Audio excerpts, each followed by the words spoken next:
Hi everyone. Hope you're doing well. I had a really nice day today. Tiring, not like I ran laps. I sat down for most of today, but I got to spend the day with a friend of mine who is also going through breast cancer treatments right now. Maybe she's done. Anyway, the whole point is like, I laugh. It's an awkward laugh because I haven't seen her in a while, like not since before the pandemic started. And it was just really weird that she's a couple months ahead of me with her treatment. And it's an again different path. Like there's so many women that I know that have gone through breast cancer, and like they all have different things of what was done in their process, which is just so interesting. People are like, welcome to the club. And I'm like, yeah, it's a club, but within that club, there's like 1,000 micro clubs of people that had just different ways of dealing with their cancer. So obviously like most of the conversation was around that, and it was so nice to see her. And I look at her and I'm like, what the heck, man? Like the last time I saw her, like we were having fun, laughing, like, and like here we are now. What the heck? You know, it's so bizarre. So bizarre. And grateful and wonderful that we're both here and we're both doing well. And while I'm achy and a little bit sore now, it was just nice to be with someone else that I'm friends with that has gone through this, and to talk about our shared experiences, but still know underneath it all, we're still us, and, you know, can still laugh and joke about the same things. But I'm making today like super short because it's like almost 5 o'clock and I still haven't eaten lunch yet. I have to, I mean, it's been a very business-like day too, because if you are taking, I think I talked about family medical leave yesterday, because there's deadlines if you're extending your leave, and my leave is being extended by 4 weeks. So I'll be out an extra month from work because things aren't healing as quickly as we would have liked them to. You know, I've said that I've kind of gone backwards a little bit and just taking it easy with stuff. Like backwards. I mean, it's been a month. It's been a month now since surgery. And today is like the first day where I have like jeans on, and like I actually used that shoehorn that I showed you yesterday to put on these boots that I'm wearing. Because the football game is tonight, which I'm really looking forward to, and it's going to be a little bit cooler outside. So now I have to think about what are my post-mastectomy winter clothes. And I have a billion of these kind of cardigan things, but I don't have a lot of things to wear underneath. This I ordered from Amazon. It's sleeveless, but it has buttons. It's not buttons all the way down. How rebellious I'm getting. The buttons end like here. But you don't see my crazy bra. Actually, I'll kick it up a notch and tell you that my bra is unzipped right now. Ooh! The girls were very confined today and need some breathing space. So how risque am I being right now? And you can't even tell. Whoop! You can't even tell. But I got the army green color to feel a little badass and rebellious. But what I want to share with you today is about personal PSAs, and like reasons for being, I guess. So while I was out with my friend, we were sitting outside, because that's what you do during COVID, is you sit outside and do most everything outside. And all of a sudden, like, I smell cigarette smoke. I can't turn too much to see where it's coming from. And I look behind me, and there's a bunch of guys who are, I don't know, probably in their mid-20s or so. 2 of which were smoking. One was vaping, and one was smoking, like cigarette smoking. And I'm not on a high horse about smoking at all. I was a social smoker when I was in college, and the beginning of grad school. I smoked, not a lot, but when you go to the doctor, they ask you, like, how many packs a day did you smoke? I'm like, a day? No. I think I bought a pack and it would last me like a week or two. I didn't smoke a lot. And back in the day then, when you could smoke indoors and stuff, people would go to bars and you'd have a cigarette and they just went hand in hand, before everyone realized that, like, yes, smoking really does kill you and stop doing that. What I will share, once, I mean, peer pressure is a huge thing, not so much in starting smoking for me. It was more like if you're hanging around people that smoke, it's a lot easier to smoke. And then, as I went to grad school and hung out with people that weren't smoking, it's like, why would I be smoking if other people aren't smoking? And I just didn't do it anymore and just stopped. What was harder for me was, like, fast forward, I started smoking again when I was going through my divorce. Don't need to give a lot of reasons there. It was a way for me to handle my stress inappropriately. And wasn't happy that I was doing it, but again, started hanging out with people that were also smoking. And they're like, oh, here, have a cigarette. And, peer pressure, okay. And then there it starts, and it's hard to stop.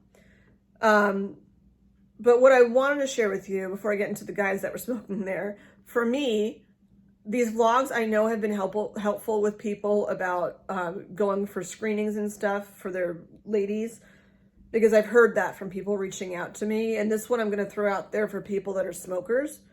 I mean, clearly there's a nicotine aspect for smokers. For me, it wasn't so much the nicotine, it was this. It was the physical part of, like, holding the cigarette in your hand, and was weird as it sounds, controlled breathing. Because when you're smoking a cigarette and you're inhaling, you can't really, like, have a panic attack while you're smoking a cigarette. So, like, at that time, I think I was having panic attacks from all the stress from the divorce. And then it would slow down my breathing if I had a cigarette, because, you can't be like, while you're smoking. That just wouldn't be comfortable. So it was more like the controlled breathing and the holding, like the physical, like, habit of just doing that. So I got to the point where I didn't like doing it. I mean, I didn't like that I was doing it. It was a crutch, whatever. My kids know now, like, I've told them, because they're older now, of, like, this is what smoking does to you. My lungs and stuff are fine. I saw that from COVID. But, I mean, I do have staining on my teeth. For other reasons, too. Like, red wine and coffee will stain your teeth, too. But I wanted to be honest with them with the smoking, because, now vaping is such a thing. And I don't get the whole vaping thing. I think it looks kind of dumb. And they've actually found that vaping is more dangerous for you than cigarette smoke, because there's so many other things you can mix together. This landline, I just need to destroy this, because it's just spam all the time.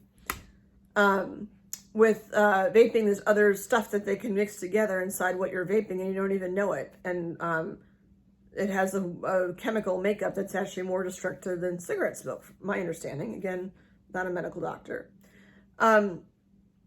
But for me, like I said, the habit for me was this, and the breathing.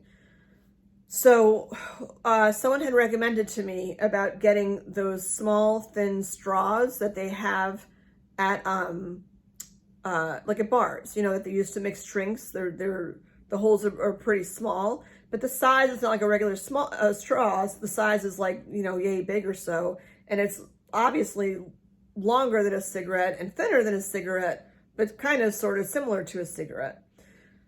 So the next time I was out, I just, asked at the bar, can I just grab a handful of these? They're like, yeah, sure. So grabbed a bunch, had them in my car all the time. And when I felt the need to have a cigarette, I'd pick up one of the straws, hold it like this, and I would use that to suck in and out. So you are still having that controlled inhale and exhale, because you can only breathe through the thin straw. Like, you can't, again, hyperventilate while you're breathing through that straw, because it's so small and narrow. And same thing with the breathing out. It's a way of controlled breathing. Mind you, this is before I got into, like, meditation and all that stuff, where I found much healthier strategies to be able to, like, be calm. But I want to share that about the drinking straws, the mixed drink straws, whatever they're called, the cocktail straws, because that, like, was a non-nicotine way for me to stop smoking. So I would do that, and I'd have some in my purse, I'd have them in my car, like wherever I would grab a cigarette, whatever, I did that instead, to the point where it just felt kind of stupid to be doing this, and I just eventually stopped. That's what worked for me. And then plus, when I found out I had FMD, and my doctor's like, if you touch a cigarette, like, you're basically, you know, asking for your own death wish. And I'm like, okay, done. And that was it. Like, haven't touched one since and don't have any desire to. So anyway, smell the smoke from the guys at the table behind us. And I don't mind the smell of cigarette smoke. I mind it in my, like, apartment or something, because, like, if it gets in the carpet, that shit does not leave, and it's just disgusting. But there were two things, because I kept saying, like, let me just wait for someone to make some comment about something about me physically, and I'll be more than happy to go off on them about the fact that I just had my boobs removed. So here was my opportunity. So I go up to the guys, and I said to them, and meanwhile, when I walk up, they have a table in between them, like a coffee table, and the guy has the pack of cigarettes sitting on the coffee table, and the pack of cigarettes says nothing else on it. One big white square that says in bold letters, smoking kills. That's all there. Back in the day when I was smoking, you'd have, like, you know, camels or cowboys on them or whatever it is. I don't know who's calling me. I'm going to ignore that for now. Now it's just like a box that has a white box with big bold letters. Smoking kills, period.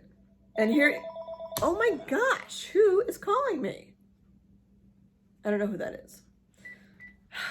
Anyway, so I said to him, I said, my friend and I just finished surgery recently for breast cancer. And I'm like, every time I smell your smoke, what I think of is the fact that I have cancer. And I would really like to have a nice conversation with my friend and not think about cancer. So do you mind putting out the cigarette for like an hour or so until we're gone? Yeah, I don't know who's calling me all the time. I don't know. I'll come back to that. But I'll be quick. So, it's so crazy. Sorry, I'm distracted by who the heck is calling me right now. Guess the second time they're calling. If they leave a voicemail, I'll be quick to get off. So the guy he didn't say sorry or anything. He just put a cigarette down and just stepped on it, and like that was it. And then I was about to walk away. I see his friend vaping. I'm like, I'm not even going there about the vaping thing because he just looks stupid. But then I turned around and I'm like, you know what? I said, here's my little personal PSA for you, the three guys. I'm like, you're young, and I get that I'm much older than you are, whatever I said. But I'm like, you're smoking something that the box in front of you said smoking kills. And I'm like, I just had half of my torso scooped out because of something that, like, I had no control over. And I'm like, and you're choosing to put something inside your body that will blatantly kill you, and you know that it will kill you. I'm like, do what you will, but just as a heads up, like, shit happens. And who would have known a couple of months ago that, like, my breast would be removed? So cancer is like a real thing, and you never know when it's going to happen. So I can't tell you what to do, I said to them, but I might advise you to just stop. You only get one life. Why do anything to help destroy it? And then I walked away. And I didn't do it to be snotty or anything at all. I keep saying, like, even when I found out about the cancer, I'm like, it is not my time. Like, if anything, I'm in the throes of my time right now. Like, I realize why I have my freaking 2 feet on this earth, and I get it now. Like, I know why I'm here, and it is not my time. Like, something that's going to take me out is going to be something huge. This is not going to take me out. I'm like, it is not my time. I keep saying 52 years old. When I hit 52, like, everything will just come into place. I don't know why. I just feel that way. So I'm not here to, like, lecture anyone. I'm truly here to be there for other people. Like, even with the smoking thing. It might sound stupid to use straws for some people, but it worked for me. And I've had feedback. I don't know if I just said this or not, but I've had a lot of feedback from women out there who have contacted me and said, I mean, literally, I'd say once every like 5 days or so, someone reaches out to me and says, I just got my mammogram done. I put it off for so long and you motivated me to go get it done. You know, that's fantastic. And I feel like that's why I'm here. Not to lecture, just to like put awareness out there. And eventually it ends up helping somebody. If it doesn't, it doesn't, whatever. But the point is, like, if I could do something to help other people, that's what I'm going to do. And I hope that maybe that little nugget in that guy's head will make him think next time he puts a cigarette in his mouth that it's not like I was lecturing him. It's just that maybe he should be valuing, you know, the ability he has to breathe and the life that he has that's like ahead of him, and just stop.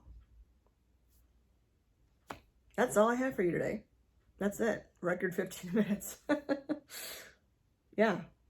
So, I mean, I know everyone makes poor choices and things that they do that they think, you know, might be helping in the short term, but might not be the best choice of how to handle something. And if it's something that's actually hurting you, you know, think about what you can do that's going to be something that helps you and doesn't hurt you in the short term or the long term.